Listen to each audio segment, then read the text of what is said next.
What's going on, my beautiful Bravo lovers? Welcome back to the channel. I'm so glad that y'all are here. It is time to talk about the Real Housewives of Beverly Hills reunion part 2. Whew. It was freaking wild. Also, I'm in literal so much pain. I have slept on my back wrong and I can barely move it. So just bear with me. It'll be real fun, real life shit happening all around us. So let's talk about the reunion part 2. Grab yourself a drink. I've got me some bubbly and let's talk about it. So we open up part 2 of the Real Housewives of Beverly Hills reunion with Andy asking Erika, why not leave Tom sooner if he was cheating on you? Erika said the cheating was part of it, but there was so much more. She said to Tom, if you are in love with someone else, divorce me. To which he responded, nothing. He responded absolutely nothing to her, which I found mind-blowing. Also, Erika revealed that she thinks Tom was unfaithful to her for multiple years. Whew. Insane for the membrane. Ooh, I cannot move too much. Very stiff.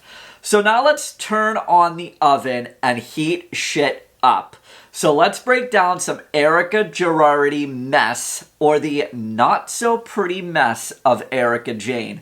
See what I did there? So we had a little flashback of Erika Girardi where she's holding Tom's hand and he said that he supports her and she got really emotional. I'm really proud of you. Thank you. For saying that. So I look at this scene and we're gonna play a little bit of devil's advocate here.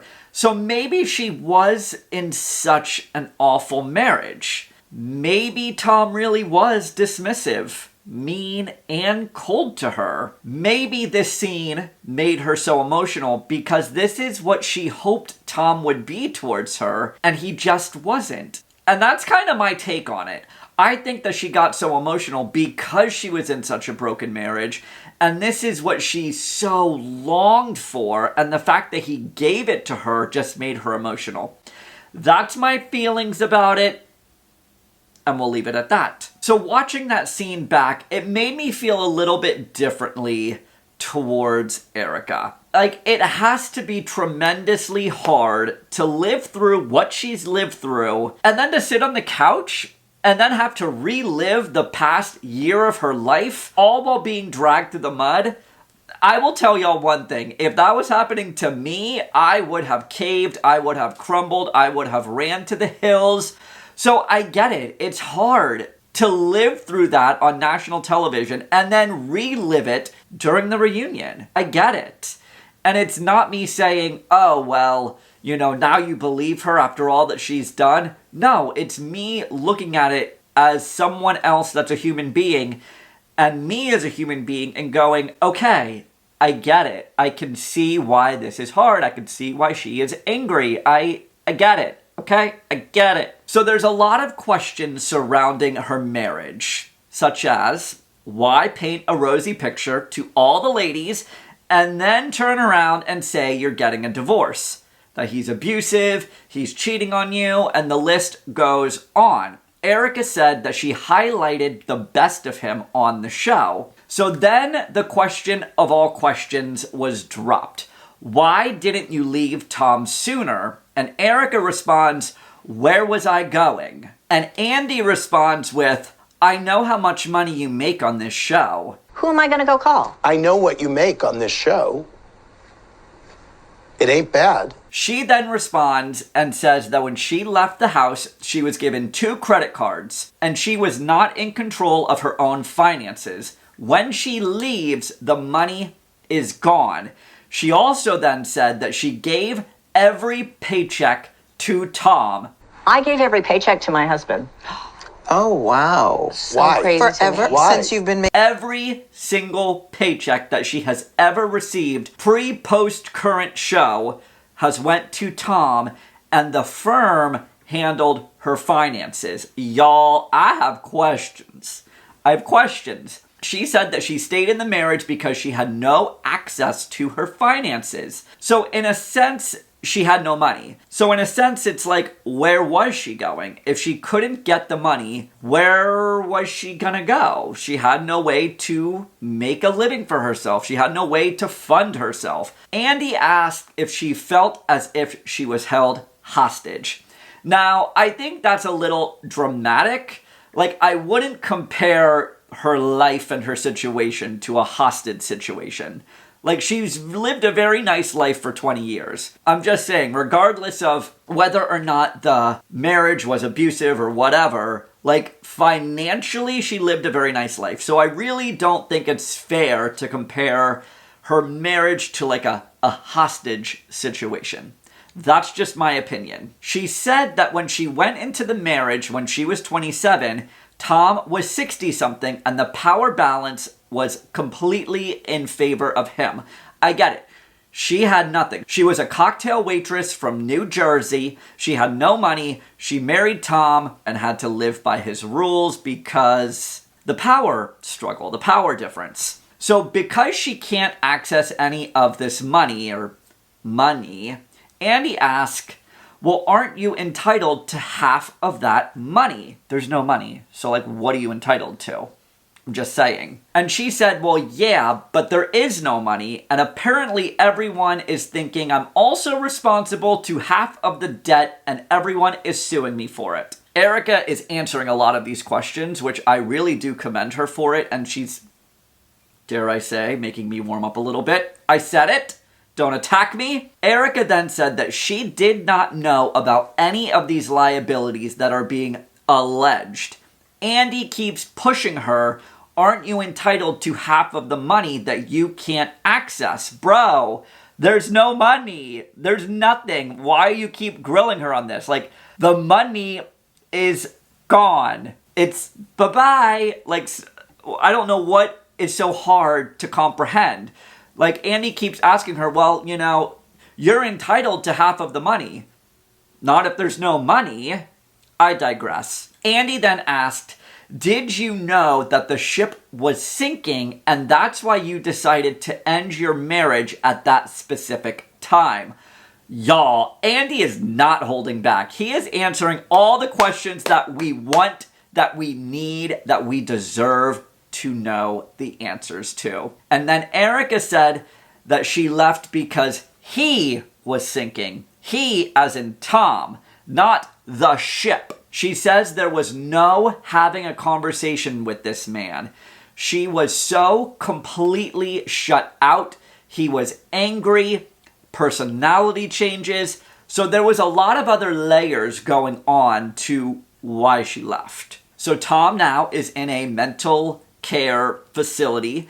His health is declining. They showed the picture of Tom leaving the facility with a black eye. We all saw it and thought, well, what the hell happened? Just last season he was perfectly fine, and now he has a big freaking black eye. What is happening? So I guess his health completely deteriorated very rapidly. That's what we're being told, so let's just run with it. And then they went through a laundry list of viewer questions regarding the marriage, the divorce, which Erika responded to and answered all of them. So I will say, she was very honest. We don't know, but she did answer everything that she was able to. So we can't knock her for trying to hide stuff because she didn't hide anything. She answered everything. So Andy then asks, how many mistresses do you think Tom had?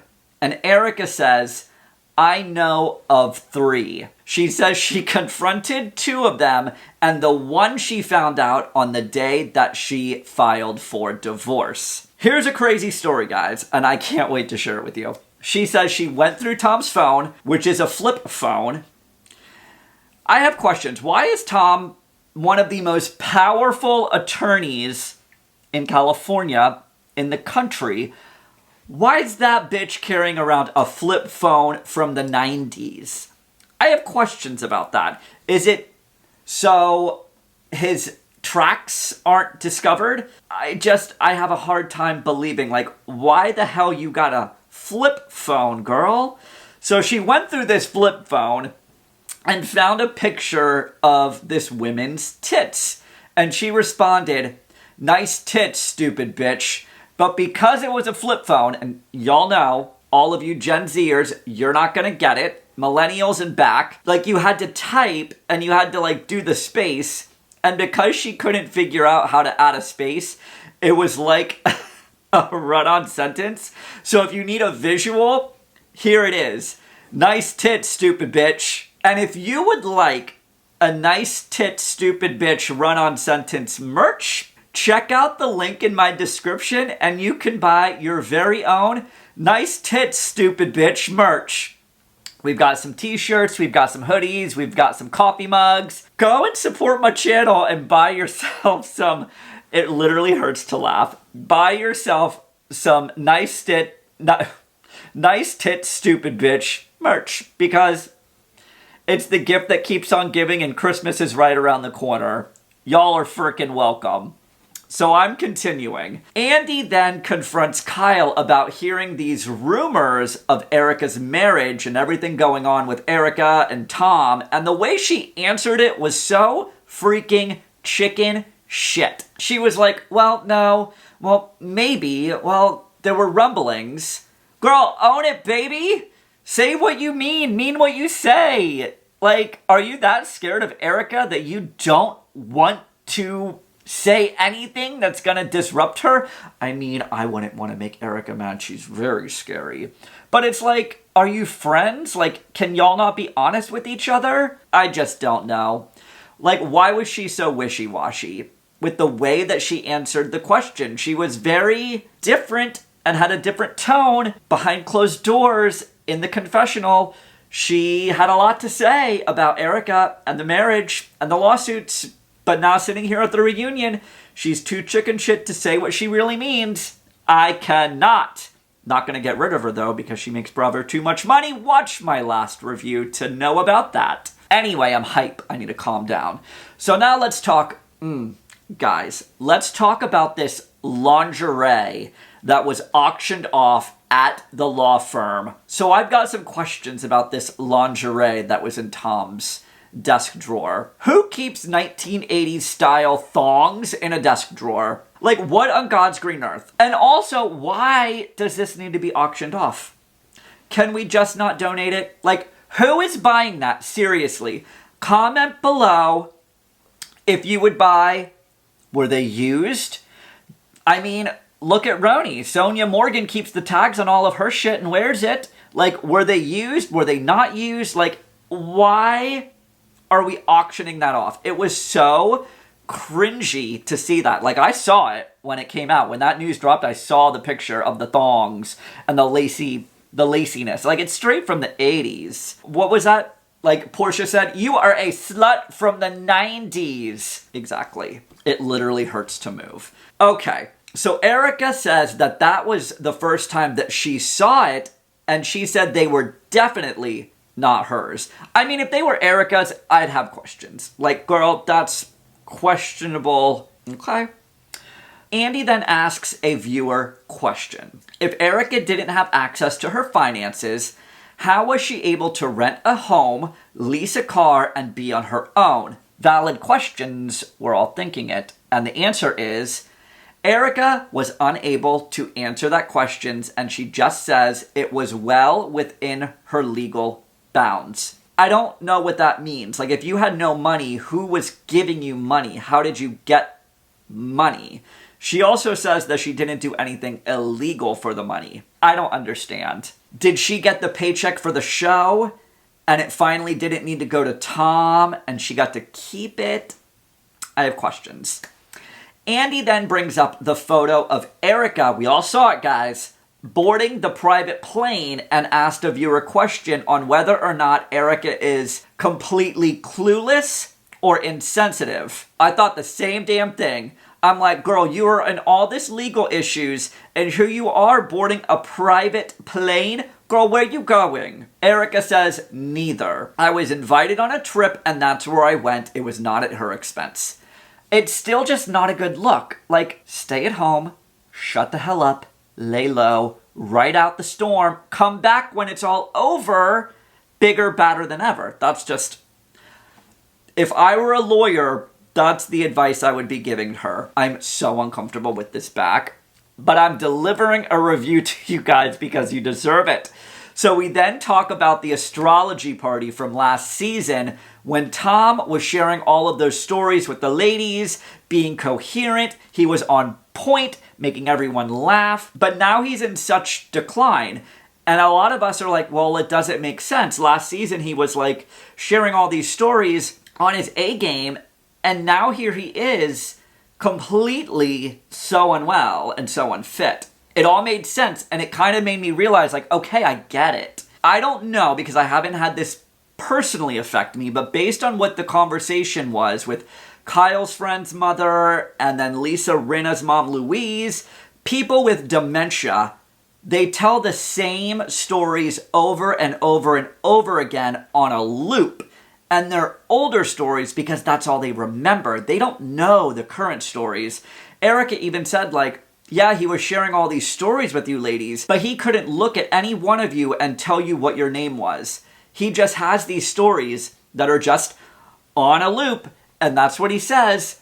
Oh, in this movie, I was not a stunt double. Oh, and this happened, and it was back from, like, the 70s, because that's all he remembers. So when you have dementia, one minute you're perfectly fine, and you're telling these stories, and the next minute you have no idea what's going on. So that's what Tom was doing. That's what Tom did. He had these stories that he remembered, and he just, like a tape, out of the mouth it comes. I'm just gonna say something. There's a lot that was unloaded regarding Tom and Erika, but like in the state of not making this a 2-hour-long video because nobody has time for that because our attention spans are like an ant. Just watch the reunion because there are so many more nuggets of information that were uncovered during this reunion. Like we talked about the head injury and why Erika decided not to have him go under the knife and put under. It made me understand the situation better. Now, whether or not any of this is true, I'll never know, but it just made me understand the situation a little bit better. So Erika says that she was trying to protect Tom. She even tried to get advice from a physician and was told that they didn't want to get involved because they didn't want Tom to sue them, which I found so insane. People really feared this man, and they didn't want to go out of their way to help him, which completely, like, mind blown. Erika says that she's in a place now where she didn't even know who she was married to, and she is still trying to piece together everything and figure out what the F happened, which I can get that. A lot of things happened in this past year, and she's literally just trying to piece it all together in real time, all while being berated. Is that a word? Berated? All these questions are being come at her, and she's being sued. Like, as a human being to a human being, I get that it's hard. Anyway, Andy then asks, I guess what everyone is fixated on is whether or not Tom ripped off all of these people, which I think we all kind of are thinking the same thing. Erika says that she really hopes that these allegations are not true because that's not the man she married. Like, is she still protecting him? Like, there is a very good possibility that this is all true. Come on. She says that there is a chance that all of these alleged wrongdoings are not true. Girl, what planet are you living on? Come down to reality with the rest of us, baby girl. Thank you so much. Erika is sharing a lot of stuff during this first half of the reunion. Yeah, this is the first half of part 2 of the reunion.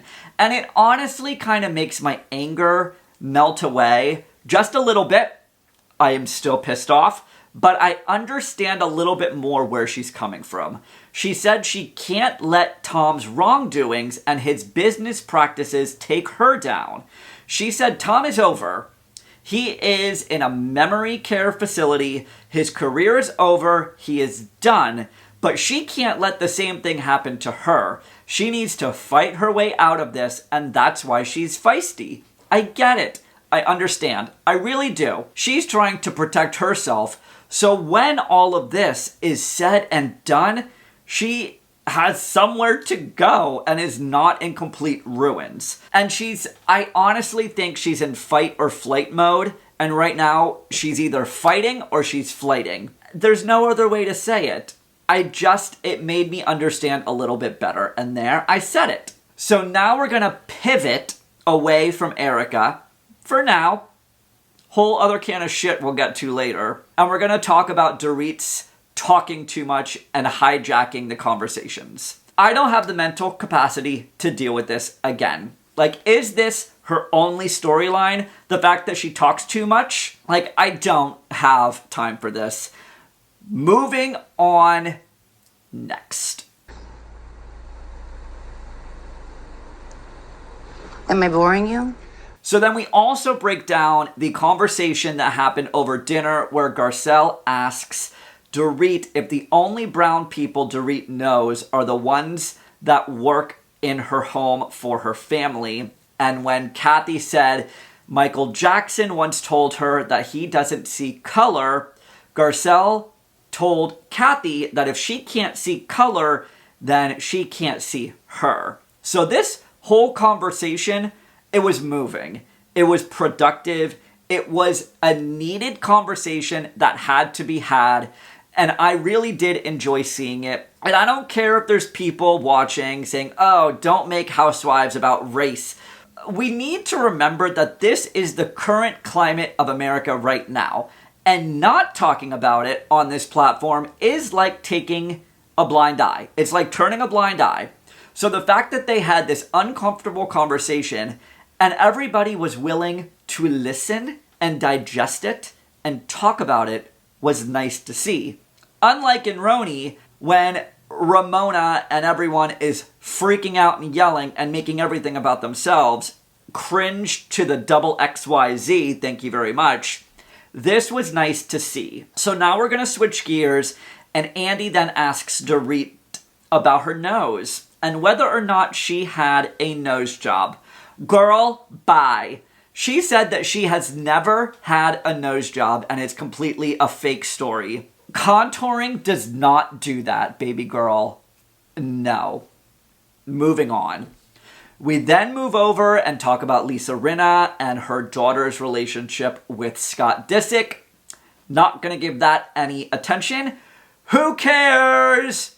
In the voice of Ramona. Calm down. Who cares? That is my best Ramona Singer personation.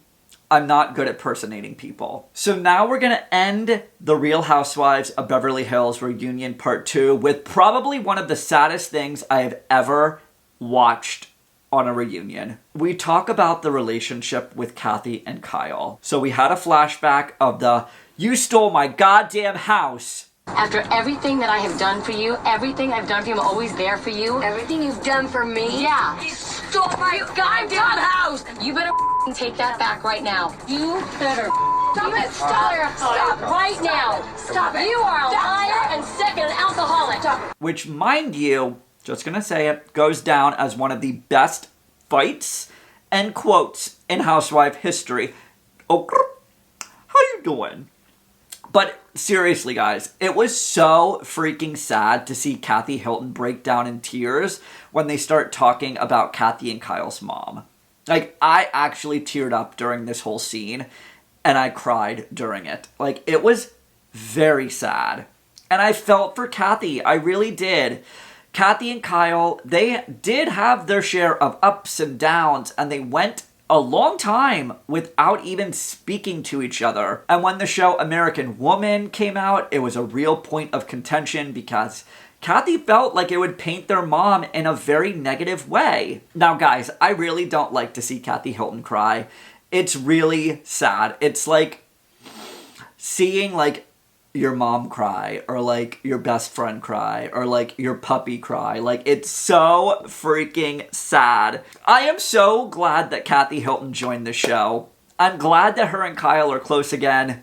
I'm glad they were able to move on, put all of their issues to bed. Kathy said it really upset her season 1 of The Real Housewives of Beverly Hills with that fight between Kyle and Kim. Then there were all the issues with Kim's sobriety playing out on the show. She said she kept thinking about her mom, Kathy, kept thinking about her mom and what her mom would do.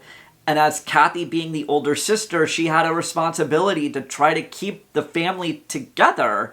And Kathy said there was a lot of time wasted by not speaking to Kyle. And I said it before, and I'll say it again, the whole thing with Kathy breaking down while talking about her mom, it was such a raw, emotional moment. And this is where we end The Real Housewives of Beverly Hills Reunion Part 2. Next week, we have a third installment of the RHOBH reunion.